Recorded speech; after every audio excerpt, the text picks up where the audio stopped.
જૂનાગઢ જિલ્લાના કેશોદ મામલતદાર કચેરી ખાતે ચાલતા જનસુવિધા કેન્દ્રમાં લોકો માટે પૂરતી માર્ગદર્શન અને સહાયની વ્યવસ્થા ન હોવાને કારણે અરજદારોને ભારે મુશ્કેલીઓનો સામનો કરવો પડી રહ્યો હોવાનો આક્ષેપ સાથે કેશોદના કોંગ્રેસ દ્વારા મામલતદારને આવેદનપત્ર આપવામાં આવ્યું હતું.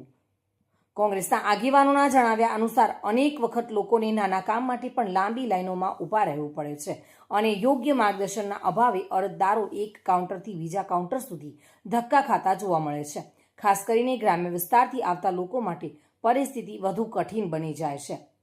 આ સમસ્યાને ધ્યાનમાં રાખીને જનસુવિધા કેન્દ્ર ખાતે એક સત્તાવાર હેલ્પ ડેસ્ક શરૂ કરી તેમાં એક કર્મચારીની નિમણૂક કરી તમામ પ્રકારના ફોર્મ ભરવામાં લોકોની મદદ મળે તેવી વ્યવસ્થા કરવાની માંગ કરવામાં આવી હતી.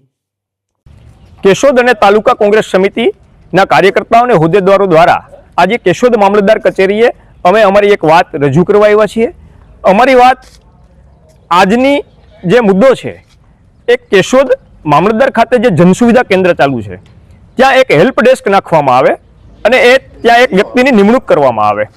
એ વ્યક્તિ તાલુકાના ગ્રામ્ય વિસ્તાર અને શહેરમાંથી આવતા અરજદારો જેવા કે વિધવા સહાય, વૃદ્ધા સહાય, વાલી દીકરી યોજના, આવકના દાખલા, જાતિના દાખલા જે કઢાવવા માટે આવે છે એ તમામ લોકો સંપૂર્ણ રીતે ફોર્મ ભરી શકવા સક્ષમ ના હોય. 80% લોકો છે એ ફોર્મ ના ભરી શકતા હોય.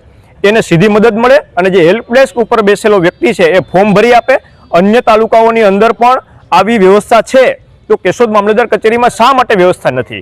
એટલે આ મુદ્દો છે એ તાત્કાલિક ધોરણે ધ્યાને લઈ અને આ હેલ્પ ડેસ્ક ચાલુ કરવામાં આવે, વ્યક્તિની નિમણૂક થાય તો અમે એવું વિપક્ષ તરીકે માનશું કે સરકારે 365 દિવસ સેવા સેતુ કાર્યક્રમ કર્યો, સેવા સેતુ કાર્યક્રમ કરવાની જરૂરિયાત નહીં રહે.